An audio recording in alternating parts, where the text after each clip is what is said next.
Hi, I'm Paulie Skaja, Agile Coach, Mindset Muse, and the founder of the Agile Mindset Mastery Program. In the last few videos, we talked a little bit about the art of emotional intelligence. It's an art because it's really not something you can learn. We're all born with emotional intelligence, but we don't all have the same levels of competency in the areas. And so it's an art because it's something that you learn at a young age and then you improve upon or not. So you know how some people go through life just kind of going through the motions. They get up in the morning, they go to their job, they come home at night, they complain about their job, they watch TV, maybe go for a walk, hang out with some friends, and go to bed and do it all over again, kind of like on a hamster wheel. The weekend comes and they're not sure what to do, or they have such a long list, it's overwhelming and they don't know where to start. Okay, so that's kind of how a lot of people choose to live their lives. And that's fine, because that's how they choose. That is not something I've ever wanted. It makes some people crazy because they're like, why can't you just be content? Why can't you just be okay with how things are for a while? Why do you have to continuously work on yourself? Well, because I love helping people. And I can only help other people as far as I'm willing to help myself, as far as I'm willing to improve and grow. And so that's why I work really hard on self-awareness, because I want to be aware of what's going on within me. I want to be aware of how I'm responding to situations and what situations trigger me. What's going on inside of me? This week, I have had so many triggers, so many opportunities to pause and think, what am I supposed to change? I can't change anybody else. The people that create these emotional triggers within me, I can't change them. I could help them understand how they trigger me and give them some insights in how I'd rather not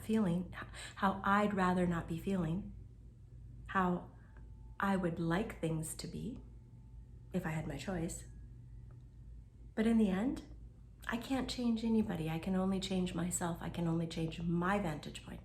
That's why it's so important for us to pause and reflect on what's going on in our lives and how do we want it to be better.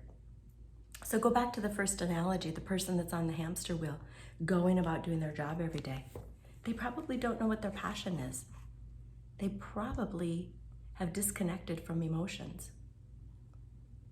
They probably have some sort of pattern that was created in their childhood that if they chose to release it, a whole world of possibilities would open up. So I'm going to give you a little bit of science about how the mind works to help you with your self-awareness and ultimately your self-management. So when we're conceived until about the age of 6, kindergarten, first grade, those early years, those primary years, we literally are a blank canvas. We're like a sponge. We don't know what we don't know.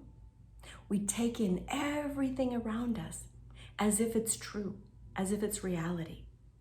So let's just pretend that mom is in the kitchen making dinner. You're 2 years old, you're playing on the floor so she can keep an eye on you, but you're doing your own thing, you're distracted, so she doesn't have to worry about you. Okay, so you're safe. And you're listening to mom sing along with the music or whatever's going on. And dad walks in, and dad is really frustrated. You know, I'm Polish, so I'm gonna pull out I got teased as a kid about all the Polish jokes, those dumb Polacks, right? So dad comes in and is talking about, I can't believe Wojciech did this again. He's so dumb. Those Polacks, they're so dumb, right? I know I'm smart. I know a lot of brilliant Polacks. So I know that that's not true. However, as a 2-year-old sitting on the floor, Dad comes in. Dad's in this little person's life all the time. And Dad says what he does. As the 2-year-old, you don't know any better. You just soak it up as if it's reality. Because my dad would never lie to me. And then Mom wants to be supportive. I am so sorry, honey. Yep, you're right. Those Polacks are dumb. Again, I know they're not. But as a 2-year-old, this little person doesn't. So now you move forward to the modeling years. You're about the age of 7 to 14. So those middle school, painful, hormones raging, learning all about how to fit into this new growing and changing body. And you're starting to figure out this world.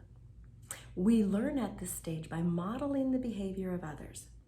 We don't quite have the full capacity to rationalize on our own. So we model what people are doing around us. This is how we learn. So we've been imprinted by some comments that we believe to be true. Then we model the behavior of the people around us. So maybe you have a parent that swears a lot. Maybe there are kids in the neighborhood that just get to run wild. And so you come home and you act the same way they do because they get away with it. And then you discover you don't. And maybe you get yelled at or grounded or whatever, time out. And you decide, I don't like how that feels. So you can play with your friends in a way that's acceptable with them. And then you change your behavior to conform to what is expected at home. Okay, so that's modeling.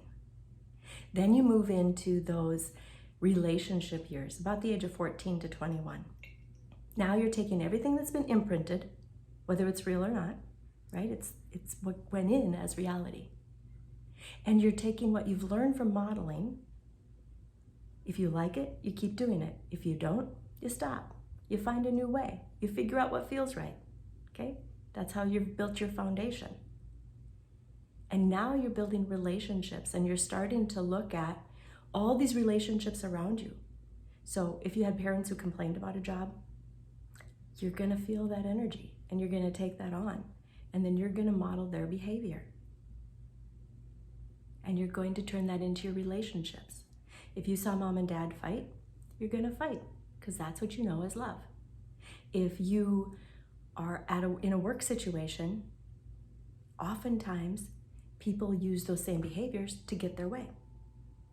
They're the loudest, they complain the most, people want them to shut up, and that's how they build relationships. So I'm sharing this so that you can start to see some patterns, so that your self-awareness can start to make a little more sense.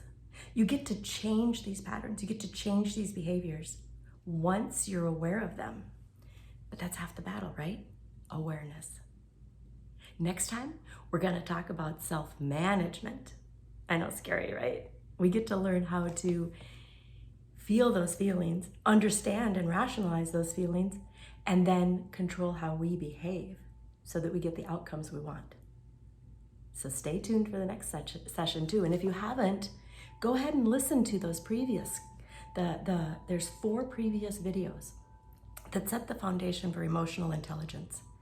Talk about the basics of emotional intelligence, and then sharing ideas on how to become even more emotionally aware, self-aware, so that you can start to improve your emotional intelligence. Until next time, I'm Paulie Skaja, Agile Coach, Mindset Muse, and the founder of the Agile Mindset Mastery Program. Check out my website at pauliesskaja.com, and then read a little bit about me. Go to the link in the top corner and schedule a conversation. 30-minute free 30-minute strategy session to learn more about yourself and how I may be able to help you continuously improve. Take care and be well.